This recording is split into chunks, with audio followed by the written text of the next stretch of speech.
The lead up to the Battle of Krastyrg was a turbulent time between the nations of Vladistan and Nordicium. YTID had applied significant pressure on the borders of Vladistan, raiding in contested areas such as Blaprius, Milvia, and capturing the oldest Vladistani city of Tarandal via deception. Vladistan responded to these offensives by calling in a huge army to siege Nordicium's ancient capital of Aurelium, successfully capturing and sacking it after 2 weeks. Nordicium's main military leader, devil named Quinsu, did not take this lightly. He had assembled a quick response force to retaliate. As his eyes glanced across the map, he nodded in satisfaction, choosing Krastyrg as the site of the surprise attack. Krastyrg was on the edge of the Vladistani sphere. The city had achieved somewhat autonomy under its governor Saito YT.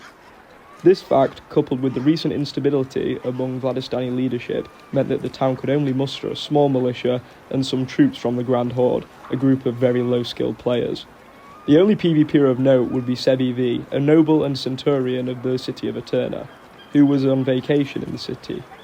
This meant that without due time to recruit, train and prepare proper defences, the town was faced with a challenging prospect of a surprise assault.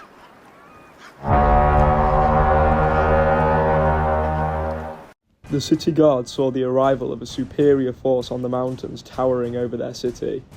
It was an army, headed by Quinsu, YTID and Alexander. They were here for revenge. Quinsu unfortunately had to leave before the battle could start, due to having to attend a funeral in real life. However, he would still give commands from the voice chat.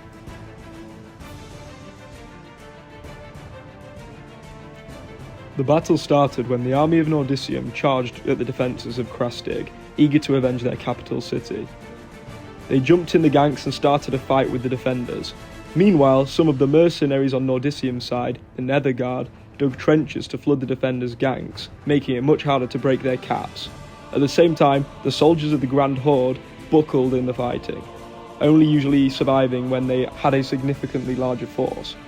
The attackers' caps were broken many times by Sebiv, however the flooding became overwhelming and eventually several caps got off.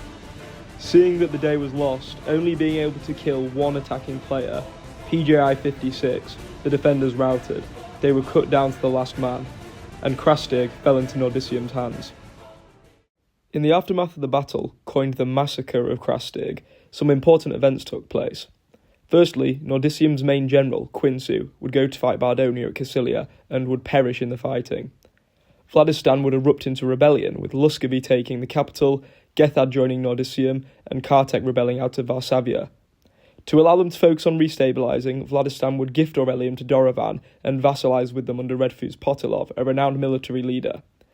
Back in Nordicium's capital, Sardion, Whitehead would commission the triumphal arch called the Gate of Krastyrg and recruit more soldiers, keenly eyeing up the old capital of Aurelium, which I've already made a video on. Thank you very much for watching. I'm going to keep making these videos until I run out of content, so Stoneworks unban me so I can keep making these videos, please.